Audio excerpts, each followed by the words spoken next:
인도하여 주시옵소서. 감사하며 예수님의 이름으로 기도드립니다. 아멘. 네, 오늘 우리가 함께 나눌 이 본문, 가정에 대한 이야기입니다. 그렇죠? 아내가 남편에게 어떻게 해야 한다, 또 남편은 또 아내를 또 어떻게 해야 한다 라고 하는 가정에 대한 이야기입니다. 이런 본문과 같은 주제들이 나올 때마다 목사님들 또 여러 설교자들은 항상 적용하기 어려움에 대해서 토로를 합니다. 우리 이전 이 성경이 쓰였었던 시대와 지금 시대와 문화적, 가치적 이런 것들이 다 좀 다르기 때문에 적용하기가 좀 힘들다라는 것이죠.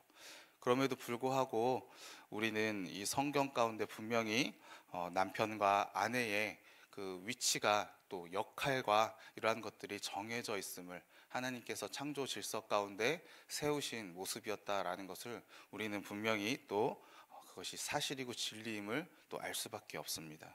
그래서 더더욱 적용하기가 어렵다라고 이렇게 생각하는 것 같습니다. 진리를 말하면서도 동시에 현 시대에 맞게끔 어떻게 적용할 것인가, 이런 게 참 어렵기 때문이죠. 그런데 또한 이렇게 이야기하는 이 말은요, 우리가 이 본문의 주제가 나왔을 때 항상 가정에 대해 남편과 아내에 대한 교훈이 나올 때는 꼭 가정에 대한 지침서, 혼인 지침서, 이 정도로 우리가 이것을 해석하고 받아들이고 있다라고 이렇게 우리가 이해해도 틀린 것은 아닐 것입니다. 오늘 본문도 사실 마찬가지입니다. 아내가 남편에게 순종해야 된다 이렇게 이야기하고 있죠. 7절 가운데 남편도 아내를 귀히 여기라, 사랑해라 라고 이렇게 이야기하고 있습니다. 그러니까 꼭 가정 지침서처럼 이렇게 이해할 수가 있어요. 틀린 게 아닙니다. 그런데 우리는 지금까지 베드로가 본문 가운데 무엇에 대해서 이야기를 하고 있었는가 라는 것을 문맥에 맞게끔 우리가 그러한 관점에서 오늘 본문을 해석한다라고 한다면요, 또 다른 새로운 하나님의 교훈을 우리가 또 발견할 수 있을 것이다 라고 이렇게 생각이 듭니다. 그래서 오늘은 이 변화된 가정에서 출발하자라는 제목으로 함께 은혜를 또 나눠보도록 하겠습니다. 여러분들, 성경에 왜 아내가 남편에게 순종해라, 남편은 아내를 사랑해라 라고 이렇게 지침서처럼 나오는 이유가, 서신서에마다 이게 한두 군데 나오는 건 아니잖아요. 그렇죠? 여러 군데 나옵니다. 이렇게 나오는 이유가 과연 무엇일까요? 가정 그 자체에 대한 지침서처럼 교육의 목적을 위해서 가정은 이래야 돼, 하나님께서 이렇게 창조하셨어, 이렇게 살아야 돼, 교육의 목적도 분명히 있을 것입니다. 하지만 성경의 저자들이 그때 당시 1차 독자들, 그때 1세기에 살았던 그리스도인들의 삶의 정황에서 나오는 문제들에 대해서 복음의 관점, 신앙의 관점, 우리가 그리스도인으로서 이것을 어떻게 바라봐야 되고 어떻게 해결해야 되는가라는 것을 알려주기 위해서 또 여러 서신들, 여러 편지들을 썼다라고 한다면, 우리는 가정에 분명히 문제가 있었다라고 우리는 명확하게 추측을 해볼 수 있습니다. 그러면 당시에 첫 번째로 아내들이 남편에게 순종하라라고 이야기하는 것, 순종했다는 말이에요? 했지 않았다라는 말이에요? 하지 않았다라는 말이에요. 왜 하지 않았을까? 이렇게 생각을 해보면요, 앞서 계속해서 이어져 오는 종과 주인에 대한 이야기 속에서 우리는 이런 거 발견할 수 있어요. 우리가 교회 안에 왔을 때 기독교의 진리와 가르침 가운데 우리가 예수 안에서 자유인이라는 거죠. 우리가 인격적인 존재들이고 우리가 하나님의 형상으로 지음받은 너무나도 귀하고 소중한 존재들인데, 나 자유인인데 내가 말하는 것이, 나도 도덕적 책임을 할 수 있고 나도 이 사회의 한 구성으로서 살아갈 수 있는데 왜 이 사회는 이렇게 돌아가고 있는가? 왜 이 가정은 이렇게 돌아가고 있는가? 똑같이 이야기할 수 있는 것입니다. 믿지 않는 남편이 있었다라고 한다면, 아내가 교회를 갔다 와서 보더니 어느 순간부터 자기가 하는 말에 토를 달기 시작을 하고, 이거는 아닌 것 같은데 라고 이야기를 시작을 하고, 또 때로는 어떤 진리를 배우는지는 모르겠지만 자기보다 더 이 진리를, 이 세상 가운데 있는 진리를 더 잘 알고 있어 라고 이렇게 말하는 말과 태도와 행동과 어떤 뉘앙스 가운데 무시를 당하고 있다라는 이러한 느낌을 받을 수도 있는 것이죠. 또 심지어 교회 안에서도 마찬가지입니다. 부부끼리 교회 안에서 있을 수 있잖아요, 그렇죠? 브리스길라와 아굴라처럼 그렇게 있을 수 있는 부부들이 적지 않았을 것입니다. 그러한 가운데 여성들이, 지금도 마찬가지죠. 여성들이 사실 교회 안에서 하나님의 말씀에 대해서 더욱더 열심인 것도 또 충분히 또 있기도 합니다. 그러한 가운데 열심으로 나아가고 신앙의 온전함으로 막 나아갈 때 하나님에 대한, 성경에 대한 지식들을 막 가지고 있는 거예요. 남편은 밖에서 일하느라고 아침부터 저녁까지 쉴 새 없이 일하는 이러한 상황 가운데 남편들보다 더 많은 지식들을 분명히 가지고 있을 수 있습니다. 그러니까 영적인 더 성숙 가운데 남편이 더 모른다라는 이유로 또 태도와 행동과 말 가운데서 그러한 모습들이 또 나올 수 있다라는 거예요. 그리고 이러한 모습들은요, 실제적으로도 다른 서신서의 배경 가운데는 분명히 문제점이 있었음을 또 이야기합니다. 그래서 여러분들 고린도전서에서 이렇게 이야기를 해요. 고린도전서 14장 34절에 여자는 교회에서 잠잠하라. 그들에게는 말하는 것을 허락함이 없나니 율법에 이른 것 같이 오직 복종할 것이요. 이런 말이 나오고 있는 것입니다. 남편들도 그런데 또 상황이 또 다르지 않습니다. 남편도 문제가 있었다는 것이죠. 아내는 내 몸과 같이 생각하고 사랑해야 되는데 이 말은 그렇지 않았다라는 거예요.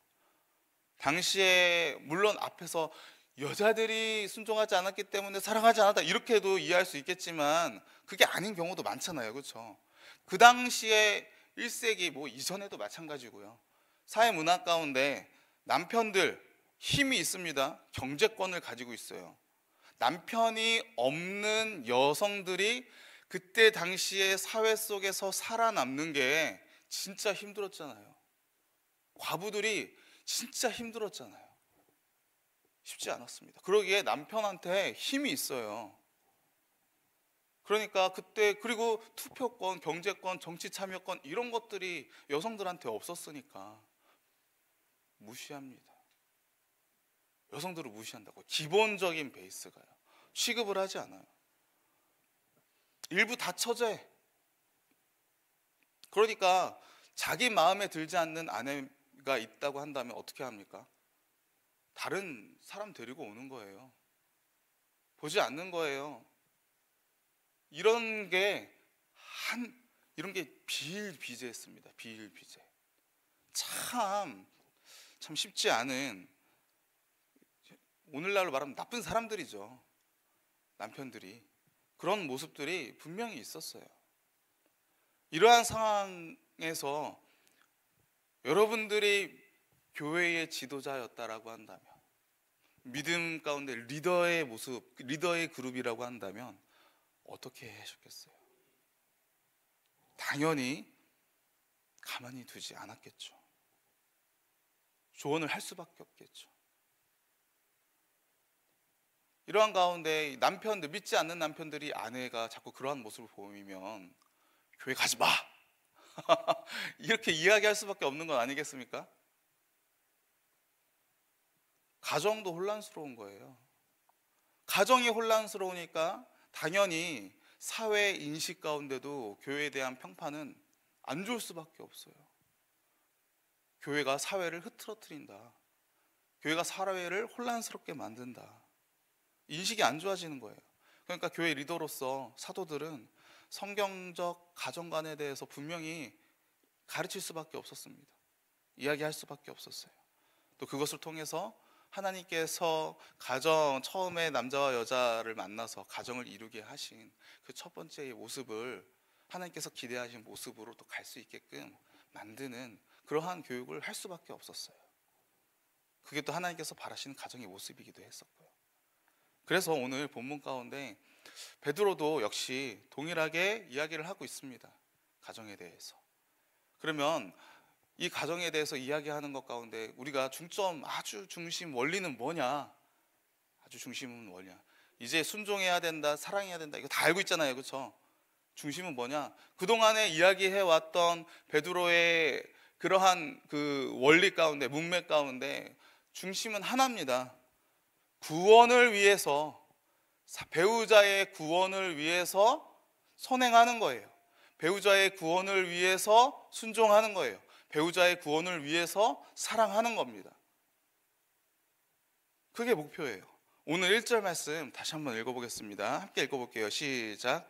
아내들아, 이와 같이 자기 남편에게 순종하라. 이는 혹 말씀을 순종하지 않는 자라도 말로 말미암지 않고 그 아내의 행실로 말미암아 구원을 받게 하려 함이니. 아멘. 이 같은 표현이 지금 구원을 위해서 순종하라라고 이렇게 이야기하는 거, 앞에 2장 13절에 왕과 그 국가에 대해서 시민으로서의 그리스도인에 대해서 이야기할 때 인간의 모든 제도를 주를 위해서 순종하되라고 하는 말과 동일한 말이잖아요, 그렇죠? 종과 주인의 관계에 있어서 사환들아 범사에 두려워함으로 주인들에게 순종하되라는 이 말과도 지금 동일한 문맥에서 하는 말입니다. 하나님을 경외하는 마음 가운데 믿지 않는 남편이라 할지라도 그 남편이 바로 가정의 머리가 됨을, 그것이 하나님께서 정하신 창조 질서임을 두려움 가운데, 하나님을 경외함 가운데, 하나님을 믿는 가운데 순종하라는 거예요. 그 말씀을 지키라는 것입니다. 그리고 그렇게 함으로써 자신의 사명, 자신의 책임을 다할 뿐만 아니라 하나님의 마음은 그 가정을 이루신 이유가 뭐냐? 영혼을 맡겼다라는 거예요. 배우자를 맡겼다라는 거예요. 함께 구원함을 이뤄라.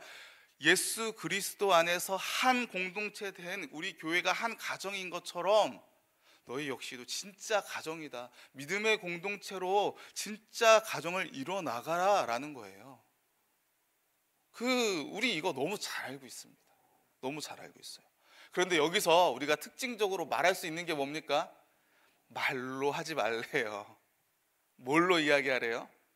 행동으로 하래요. 행동으로.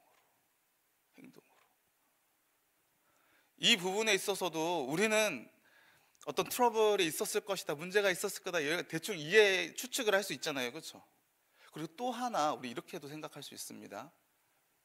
말로 이야기만 하지 말고 이제는 행위로 보여줘라 라고 이야기하는 것은, 그때 당시의 그리스도인들도 나 그리스도인이에요 라고 이야기는 하지만, 또 신앙생활은 열심히 했지만 가정에서의 그 신앙의 모습들, 그 정결한 모습들은 이전과 다를 바 없는 모습으로 나아갔다라고 이렇게 우리가 또 생각할 수도 있습니다. 그리스도인이라고 해서 혹시 권리만 찾고 있지 않았는가? 이전에도 이야기했던 것처럼 이러한 모습들이 분명히 있었다라고 우리는 생각할 수가 있는 거예요. 그래서 2절과 4절에 오늘 덧붙여서 이야기를 하고 있습니다. 제가 읽어볼게요. 너희의 두려워하며 정결한 행실을 봄이라. 너희의 단장은 머리를 꾸미고 금을 차고 아름다운 옷을 입는 외모로 하지 말고 오직 마음에 숨은 사람을 온유하고 안정한 심령에 썩지 아니할 것으로 알아. 이는 하나님 앞에 값진 것이니라. 한 문장으로 이야기하고 있습니다. 보이는 외모로에 치장하지 말고 보이지 않는 내면의 아름다움, 믿음으로 말미암아 그 예수 그리스도의 향기를 뿜어낼 수 있는 그 선한 마음, 착한 마음, 좋은 마음, 이것을 제발 좀 드러내라, 이 말이에요 지금, 그렇죠? 앞에서 우리는 그러면 생각할 수 있어요. 그때 당시에 여성들도 그러면은 금이나 옥이나 이런 걸로 치장했는가? 근데 생각보다 그런 사람들도 있었어요. 근데 사회 문화, 헬라 로마 문화에서도요, 치장하는 게 여성들의 어떤 아름다움을 뿜어내는 미덕이다 이렇게 보지 않아요. 그런 사람들도 있었겠지만 대체적으로 그 가운데 마음, 정신, 이러한 덕, 이러한 것을 미덕으로 봤던 사회였어요. 그럼에도 불구하고 치장하면서 아름다움을 뽐내면서 그냥 유신의 정욕 이런 쪽으로 간 것도 많다라는 거예요. 근데 이제 그거 하지 말라는 거죠. 마음의 아름다움을, 근데 그 마음의 아름다움은 또 세상이 말하는 착함, 선한, 양심 이 정도 선이 아니라 성경적으로 이야기하는 그 내면의 아름다움, 하나님을 향한 그 믿음으로 말미암아 착함으로 나오게 되는 그 모습들을 제발 좀 그걸로 남편에게 보여주고 남편을 대해라라는 거예요. 그러니까 가정에서도 제발 믿음 생활, 믿음의 모습을 제발 좀 보여줘라 라고 하는 이런 말을 하고 있는 것입니다. 그러면서 지금 누구를 예로 들고 있는 거예요? 네, 사라를 예로 들고 있습니다. 오늘 본문에서는 사라가 아브라함을 향하여 주다라고 이렇게 큐리오스, 주님, 나의 주인 이렇게 지금 표현을 했다라고 하는데, 성경에 보면 창세기 18장에 보면 주인됨에 대해서 이야기를 합니다. 그런데 사라가 아브라함한테 이야기하면서 주인님 이렇게 말한 적은 없어요. 그리고 이런 그 아브라함과 사라의 이야기 가운데 사라가 아브라함을 주로 생각해서 그 말에 순종했다라고 하는 이러한 내용을 찾는 게 참 중요하지 않겠습니까? 우리가 한번 보도록 하겠습니다. 창세기 12장 13절 말씀이에요.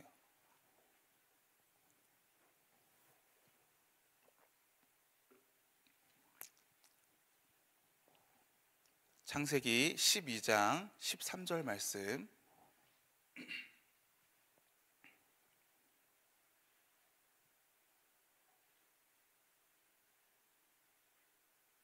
함께 한번 읽어보겠습니다. 시작. 원하건대 그대는 나의 누이라 하라. 그러면 내가 그대로 말미암아 안전하고 내 목숨이 그대로 말미암아 보존되리라 하니라. 여러분들 우리 이 이야기 너무 잘 알고 있습니다. 그렇죠? 이 가운데 이 아브라함이 이제 그 바로 왕을 만나러 가기 전에 자신이 이 바로 왕 가운데 너무 아름다웠던 사라 때문에 목숨을 잃게 될까 봐 누이라고 이렇게 이야기하면서 지금 아내를 팔겠다라는 말이잖아요. 그렇죠? 이렇게 이야기하는 것, 이건 뭐 부인할 수 없어요. 이때 당시에도 저는 너무나도 남편으로서의 자격을 정말로 정말 나쁘다라고 평가할 수밖에 없었을 것 같아요. 지금은 뭐 물론 뭐 더 평가할 수밖에 없지만 이때 당시에도 그랬을 것 같습니다. 그런데 보세요. 사라의 대답이 나옵니까? 나오지 않잖아요. 그렇죠? 그런데 이후에 보면은 사라는 바로한테 갑니다. 우리는 대답하지 않는 사라의 모습이지만 이러한 행동을 보면서 사라가 이 남편의 말도 안 되는 말에 순종했다라고 볼 수밖에 없어요. 그렇죠? 왜 순종했습니까? 남편 아브라함의 생명 보존을 위해서 자신의 몸마저도, 자신의 삶마저도 지금 내려놓는 거잖아요. 너무나 어떻게 말을 형용할 수 없는 모습입니다. 이 모습이 누구의 모습처럼 보입니까? 예수님의 모습 아니에요? 예수님의 모습. 베드로는 아내들에게 너희가 남편의 구원을 위해 두렵지만 그럼에도 순종함으로 나아갈 때, 하나님을 믿고 순종함으로 나아갈 때 이런 사라의 모습, 그의 딸이 될 것이다 라고 이야기하는 것, 믿음의 모든 이들의 어머니다 라고 이렇게 칭함받았던 이 사라의 그 딸, 사라의 그 믿음의 그 계보로 들어가게 될 거야, 그 뒤를 이어가게 될 거야 라고 이야기하고 있는 것이죠. 남편의 구원을 위해서 자신의 몸을 내려놓으면서 순종하는 모습, 참 쉽지 않은 모습입니다. 쉽지 않은 모습. 그러기에 이것을 우리가 오늘날에 적용한다라고 이야기할 때 이게 진짜 믿음의 모습의 사람들이었구나라고 이야기한다면 남편들도 매한가지죠. 사랑하는 아내를 위해서 자기도 자신의 것을 다 포기하고 내려놓고 자신의 인격, 자신의 이런 것들도 성질머리도 다 죽여가면서 나아가야 되는 거예요. 전혀 다르지 않습니다. 그래서 남편들도 이야기하는 겁니다. 오늘 본문으로 돌아오셔서 7절에 남편들아 이와 같이 지식을 따라 너희 아내와 동거하고 그를 더 연약한 그릇이요 또 생명의 은혜를 함께 이어받을 자로 알아 귀히 여기라. 동거하지 않았다라는 거 이렇게 또 이야기할 수 있는 거잖아요. 더 연약한 그릇이다라고 이야기하는 거. 이거 육신의 여성들이 육신적으로 남성들보다 연약한 거는 사실인 거잖아요. 이거는 학자들은 이렇게 이야기합니다. 남편이 말 안 듣는 아내를 폭력을 행했다라는 거예요. 그러니까 제발 귀히 여기라는 거예요. 사랑받을 자로. 함께 동일하게 생명의 은혜, 하나님으로 말미암아 영원한 구원, 상속을 동일하게 받을 동반자다. 평등한 사람이야. 귀한 사람이야. 그러니까 제발 인격적으로 대하고 귀히 대하고 내 몸처럼 사랑하라고 분명하게 이 말씀을 하고 있는 거예요. 그러니까요, 여기가 우리가 알아볼 수 있는 거 하나입니다. 정말 똑같이 적용할 수 있을 것 같아요. 남편과 아내는 서로 믿음 안에서 내 몸처럼 뭐 해야 됩니까? 사랑해야 됩니다. 오늘 새벽 예배 끝나고 이제 아침 먹으러 가시면서 고백하시기 바랍니다. 저도 할게요. 자, 그리고 우리가 마지막으로 우리가 하나 살펴봐야 될 것은요, 베드로가 단순히 가정 지침서로서만 이야기하고 있지 않다라는 것입니다. 우리가 두 번째로 기억할 것은 기독교의 가치관 안에서 우리가 사회를 재해석하고 재적용해야 된다라는 거예요. 여러분들, 기독교인 아내 가운데 우리가 계속 문제 있는 것처럼 문제되는 어떤 이런 것들을 상정하면서 이야기했지만, 이 가운데는요 분명히 기독교인 아내 가운데 신실한 사람들이 있었습니다. 남편을 정말로 남편답게 대해주고, 남편 역시도 아내를 정말로 내 몸같이 사랑하는 사람들도 있었을 거예요. 그럼에도 불구하고 사회 가운데 기독교인 가정에 대해서 부정적인 평가가 많았던 것도 사실입니다. 만약에 이 믿지 않는 남편이었어요. 근데 그때 당시에는요, 남편의 종교를 여자가 따라갔어야만 했었습니다. 여자한테 선택권이 없었어요. 그런데 지금 여자가 다른 종교, 기독교를 딱 가는 거예요. 그렇게 되면은 이 남자는요, 사회생활 가운데 가정을 제대로 통치하고 있지 못한다라고 하는 이 평을 들으면 사회에서 불이익을 받았습니다. 명예가 떨어 실추되는 거예요. 그러니까 아무리 아내가 열심히 하고 잘한다 한들 이게 쉽지가 않은 거예요. 가정이, 남편이 그렇게 무시를 당하게 되니까 쉽지가 않았습니다. 그럼에도 불구하고 오늘 베드로가 그래서 또 이렇게 이야기하는 거예요. 이 가운데 야, 우리 기독교가 가정을 파괴하지 않는다. 너희 세상 문화 가운데 남편이 머리가 되고 아내는 역할이 거의 이제 없었잖아요. 그러니까 순종해야 되는 것, 야, 우리 기독교도 마찬가지야. 우리도 그렇게 이야기하고 있어. 하나님께서 창조 질서 가운데 그렇게 세워 놓으셨어. 심지어 너희들이 남편이 아내에게 순종해야 돼 라고 말하는 그 근거가 뭐야? 힘 아니야, 힘?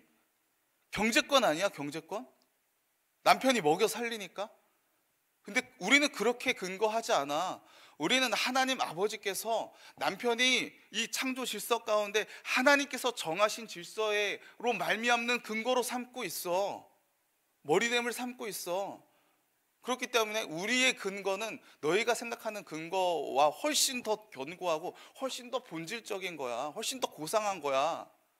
우리가 결코 너희랑 다르지 않아 라고 이렇게 지금 재해석해서 사회, 그 가정 가운데 이러한 모습을 재해석해서 사회에게 메시지를 향하고 있는 거예요. 우리 기독교가 사회를 무너뜨리는 그러한 곳이 아니다. 가정을 무너뜨리지 않는다. 도리어 가정을 더 견고하게 잡는 것이 바로 우리 기독교의 진리들이다 라고 이렇게 이야기하고 있는 것입니다. 이게 정말 오늘날 우리 가운데 필요한 모습이에요.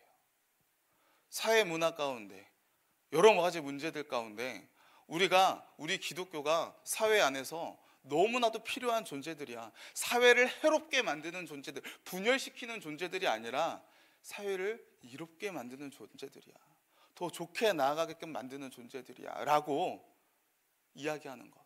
그리고 그 이야기 가운데 너희들이 말하는 세상적 원리가 아니라 우리 기독교적인 원리를 소개하는 것. 이게 너무나도 중요한 부분입니다. 오늘날 우리가 고민해야 될 부분이에요. 신학자들, 목사님들만 고민할 게 아니라 함께 모든 그리스도인들이 앞으로 계속 다음 세대는 죽어가고 있다라고 이야기하고 교회는 계속 문을 닫고 있고 이러한 상황 가운데 우리 기독교가 어떻게 살아나가야 될까? 어떻게 이어져 나가야 될까? 1세기의 사도들은요, 이걸 정말로 고민했던 것입니다. 정말로. 그래서 사도들도요, 읽어보면 가정에 대해서도 읽어보면 구체적인 사례에 대해서 다 이야기하고 있지 않아요. 원리에 대해서만 이야기하고 있습니다.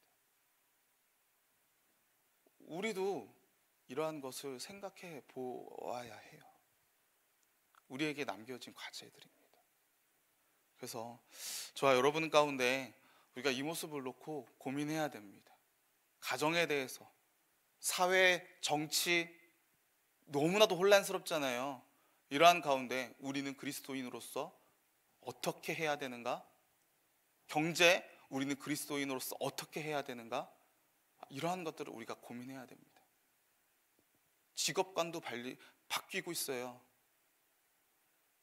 우리 어떻게 이야기해야 되는가? 이런 것을 고민해야 됩니다. 그래서 저와 여러분이 기도할 때 우리 다음 세대들을 위해서 주님 오시는 그날까지 물론 복음이 상실되지 않을 것입니다. 분명히 하나님은 항상 그래왔듯이 남은 자를 남겨두실 것이고 그 남은 자를 통해서 하나님의 나라를 이루실 것입니다.